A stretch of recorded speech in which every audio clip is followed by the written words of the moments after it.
समर्थ सर्व स्वामी भक्तांचं आपल्या युट्यूब चॅनलवरती खूप खूप स्वागत आहे. स्वामी भक्तांनो, आज आपण जाणून घेणार आहे चेडा शक्ती म्हणजे काय, चेडा गोटा हे सर्व नक्की काय आहेत आणि ते मिळतात कुठे, त्याच्या काय गोष्टी आहेत हे आपण जाणून घेणार आहे. सर्वप्रथम मित्रांनो, आपण ह्या युट्यूब चॅनलवरती नवीन असाल तर पहिल्यांदा लाईक करा, व्हिडिओला सबस्क्राईब करा आणि होईल तितकं मित्रांनो शेअर करायला विसरू नका. त्याचबरोबर कमेंट सेक्शन मध्ये श्री स्वामी समर्थ नक्की टाईप करा. तुम्हाला हा व्हिडिओ कसा वाटला हेही नक्की सांगा. मित्रांनो, चेडा शक्ती ही प्रचंड उग्र शक्ती मानली जाते. आपल्या हिंदू धर्मामध्ये विविध देवी देवतांपाशी चेडा शक्ती व त्या ठिकाणी एक प्रकारे रखणदार रक्षक या प्रकारची गतिविधी असते. हे नक्की देवीचे शिपाई असतात एक प्रकारे. बरेच लोक काय करतात, चेडा शक्तीला आपला व्यवसाय चांगला चालावा, आपला उद्योग चांगला चालावा या हेतूने ते आपल्याकडे आणतात व त्याचं देणं देऊन त्याकडनं आपलं कार्य करून घेतात असं सगळ्यांना वाटतं किंवा अशा काही गोष्टी आहेत. मग त्यावरती नक्की किती खरं आहे किती खोटं आहे हे पण जाणून घेऊयात. त्याचबरोबर चेडा शक्ती कुठे मिळेल, कशी सिद्ध केली जाईल हेही सांगणार आहे. थोडक्यात सांगणार आहे. प्रथम नक्की काही देवी देवतांपाशी ही शक्ती का आहे, हे त्यांना शरण आलेले का आहेत, तर एक थोडक्यामध्ये मी तुम्हाला एक छोटीशी कहाणी सांगणार आहे. एकदा श्री जगदंबा माता पार्वती महाकालीचं स्वरूप घेऊन ज्या वेळेला राक्षसांचा वध करण्यासाठी गेली होती, त्यावेळेला त्या ठिकाणी मदत म्हणून माता पार्वतीने म्हणजे साक्षात महाकालीने जगदंबेने महादेवाला मदत मागितली. त्यावेळेला महादेवाचं जे शिवगण आहे, जे सर्वस्वी तेजस्वी आणि शक्तिमान आहे, ते मदतीसाठी जगदंबेच्या गेलं. त्यावेळेला रात्री हे युद्ध थांबायचं आणि दिवसा युद्ध सुरू असायचं. तर काही अशा पिरियड मध्ये ते जे चेडा शक्ती होती ती चेडा शक्ती दगडाच्या स्वरूपात जाऊन थांबायची.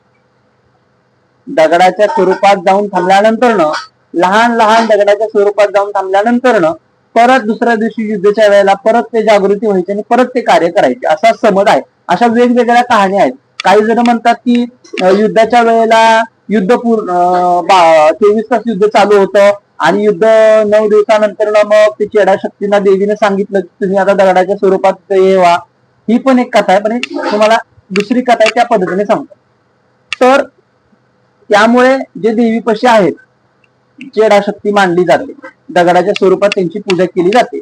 छोटे गोल आकारामध्ये दाढी मिशा नाग डोळे असलेले असे हे चेडा शक्ती मानली जाते. ही निगेटिव्ह एनर्जी पण आहे आणि पॉझिटिव्ह पण आहे, म्हणजे न्यूट्रल शक्ती आहे. याचा वापर लोक स्वतःच्या कल्याणासाठी करतात, पण त्यांनी पूर्णतः स्वतःचं कल्याण होत नाही.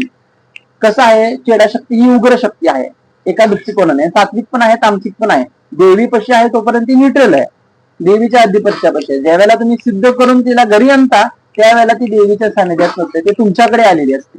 त्यावेळेला ती स्वतंत्र निर्णय घेणारी शक्ती असते.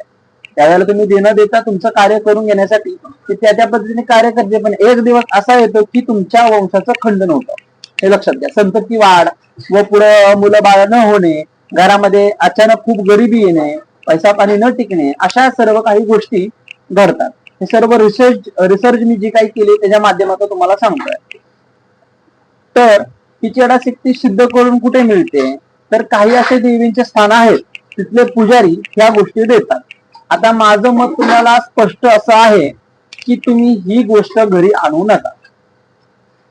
तुम्ही तुमच्या कुलदेवतेचं सेवा करा, कुलदेवतेला शरण जा, कुलदेवतेला सांगावा करा. कुलदेवता तुमची सर्व कार्य सिद्ध करेल. पण तुम्ही जर का चेडा शक्ती अशा प्रकारच्या गोष्टी जर का तुम्ही तुमच्या घरी आणल्या तर याचा त्रास तुम्हाला होऊ शकतो. आता ही चेडा शक्ती कुणी घरी आणावी, तर जे गादीधारक आहे शाक्त संप्रदायामध्ये ज्यांच्याकडे देवीचं स्थान आहे, ज्यांच्याकडे देवीची स्थापना झालेली आहे, त्यांच्याकडे बऱ्याचदा ही शक्ती पाहायला मिळते की त्यांच्याकडे ही कार्य करण्यासाठी असते. म्हणजे देवीचे एक सेवक म्हणून त्यांच्याकडे एक तो विग्रह छोटासा बसवला जातो की त्यांच्याकडे असते.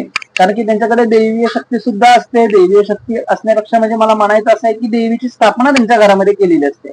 नित्य सेवा, पूजा, अर्चा ही त्यांच्या घरी होत असते, देवीची सुद्धा आणि त्याची सुद्धा.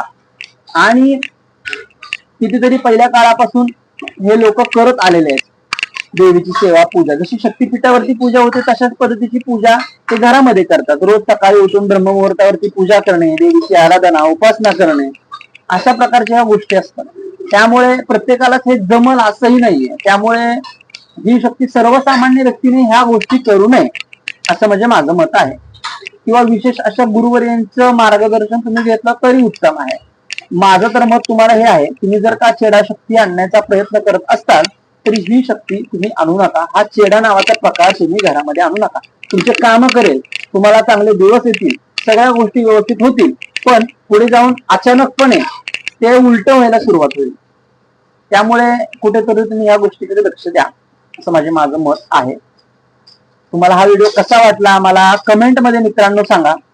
व्हिडिओ आवडला असल्यास लाईक करा, शेअर करा आणि सबस्क्राईब करायला विसरू नका. भेटूयात परत नवीन व्हिडिओ मध्ये. श्री स्वामी समर्थ.